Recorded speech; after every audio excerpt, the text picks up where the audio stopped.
Good morning, my people in Diag world. This is Wilhelmina coming to you again with a quick video. One of my friends asked me to do something on transfers, so I am. For new Diags, please always check with your district to make sure that that's what they want.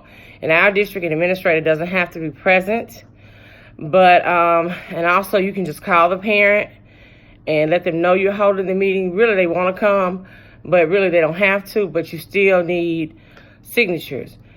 So is you the SPED and Gen teacher. A transfer is just an agreement between you and the parent that states that you're going to give them services for 30 days. Now, if they're out-of-state transfers like what I've had in the last couple of weeks, a few of them have been developmental delayed. Well, in Texas, we don't honor developmental delay because that's not one of our 13 disabilities. So what has to happen at those ARDs is you have to do the transfer ARD, and at that point, an administrator will have to be there because that turns into a read. So you're going to review the existing educational data that they bring in from their previous district, and at that point, you're going to ask the ARD committee, because it has turned into a committee meeting for a transfer with something that you don't honor.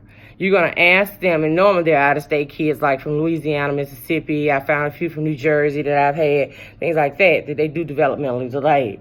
You're going to have to ask the committee for more testing.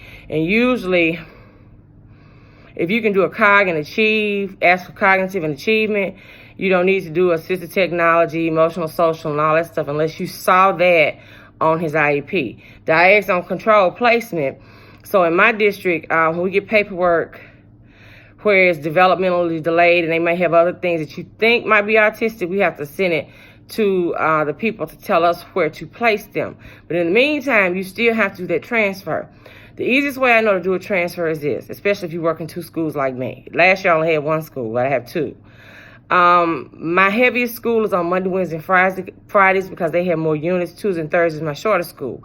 Well, because they were doing construction and all that stuff at my school, my Tuesday, Thursday school, I asked the people who were registering, doing registration, to email me any special education paperwork they got so I could go on and get it to the correct people and or get them placed where they were supposed to be placed. And if they needed transportation, try to go on and get that set up. Usually, if you're in-state transfer and they're using eSped, some of those parents will walk in with the paperwork. What I've noticed is certain districts, certain parents know it's hard to get the paperwork and they're moving so far, they come in with everything. If they don't come in with everything and they just bring you an IEP, look for the last FIE date. Make sure you call the diagnostician that handles that. Ask them to verify the information if you don't understand what they're saying. But since I work units for a long time, 44 code is a centralized unit. 40 is mainstream, 41 and 42 is resource or inclusion. So those are the codes you're really looking for when it comes to placing these kids. However, they're going to have things on there like maybe personal social development, in-class support, things you may not be used to. So you still may have to call and ask some questions. It's not a big deal. Call the DIAD, email her.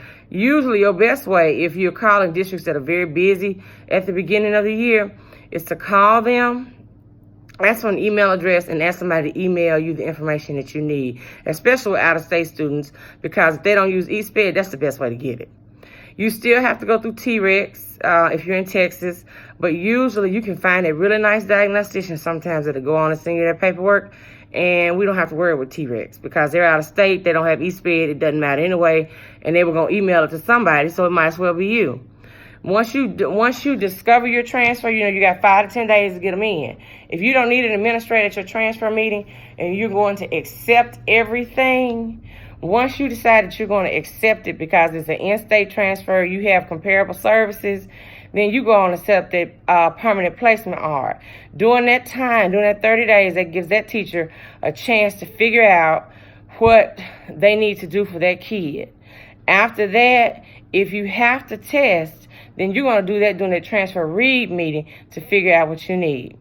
I'm sorry this had to be rushed because it's kind of short. I'm trying to load it up to YouTube. I hope you enjoyed it. Thanks. Bye.